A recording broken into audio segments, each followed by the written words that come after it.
ഉടനെ ഗവർണർ DGPയെ വിളിച്ചു വരുത്തുന്നു. ഈ കുട്ടികൾക്ക് നേരെ ജാമ്യമില്ലാ വകുപ്പ് ചേർത്തുകൊണ്ട് കേസെടുക്കണം. ഗവർണർക്ക് എവിടുന്നാണ് അധികാരം വന്നത്? ഗവർണർക്ക് അത്തരമൊരു നിലപാട് സ്വീകരിക്കാൻ എവിടുന്ന് അധികാരം? ഉന്നത വിദ്യാഭ്യാസ മേഖല. ഉന്നത വിദ്യാഭ്യാസ മേഖലയിൽ ഗവർണറുടെ ഇടപെടലുകൾ പല ഘട്ടത്തിലുണ്ടായിട്ടുണ്ട്, നേരത്തെയും ഉണ്ടായിട്ടുണ്ട്. ആ ഇടപെടുന്ന ഘട്ടങ്ങളിലെല്ലാം LDF അധികാരത്തിലുണ്ടായിരുന്ന കാലത്ത് ശക്തമായ പ്രതികരണം LDF ഗവൺമെന്റിന്റെ ഭാഗത്തുണ്ടാകുമായിരുന്നു. അതിന്റെ ഭാഗമായി ഗവർണറും സംസ്ഥാന സർക്കാരും ഏറ്റുമുട്ടുകയാണ് എന്ന് പറഞ്ഞിട്ട് ചിത്രീകരിക്കാൻ പലരും ശ്രമിച്ചിരുന്നു. അത് അങ്ങനെ കാണേണ്ട ഒരു കാര്യമല്ല. നമ്മുടെ ഫെഡറൽ അവകാശങ്ങളുണ്ട്. ആ ഫെഡറൽ അവകാശങ്ങളുടെ ഭാഗമായി സംസ്ഥാനത്തിനുള്ള അധികാരങ്ങളുണ്ട്. ആ അധികാരത്തിൽ അനാവശ്യമായി കൈകടത്തിയാൽ അതിനെ എതിർക്കേണ്ടതായിട്ടുണ്ട്.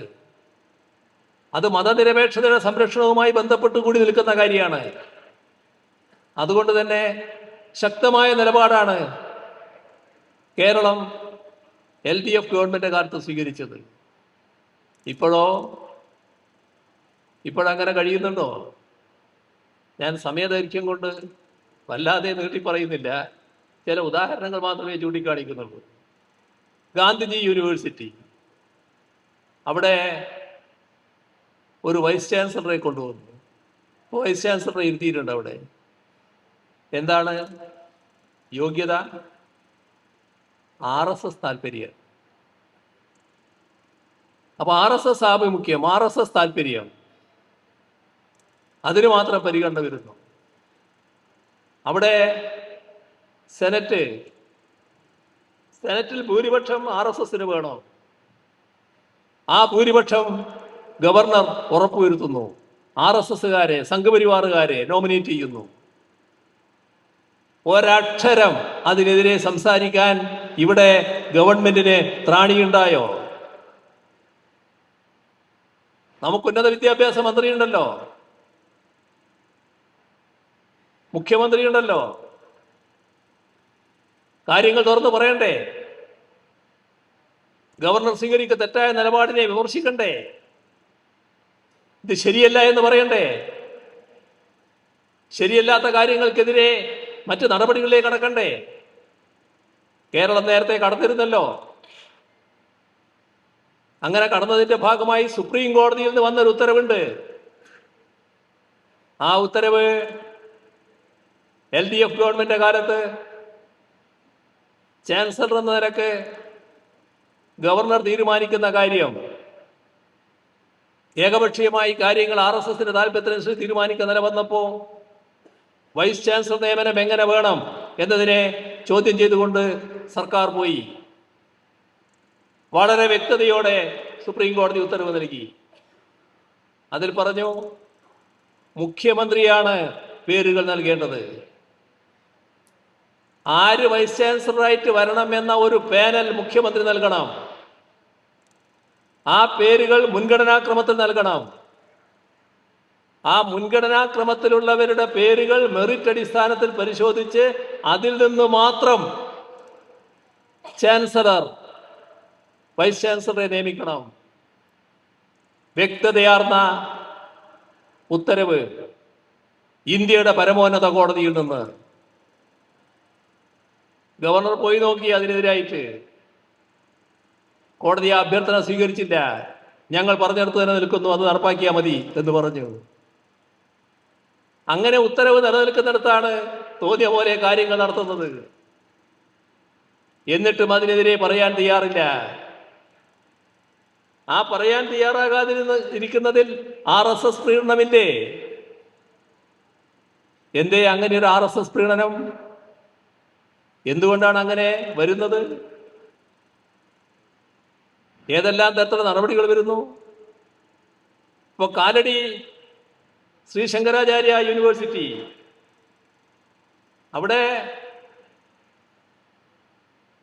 ഒരു കലാപ്രകടനം നടത്തി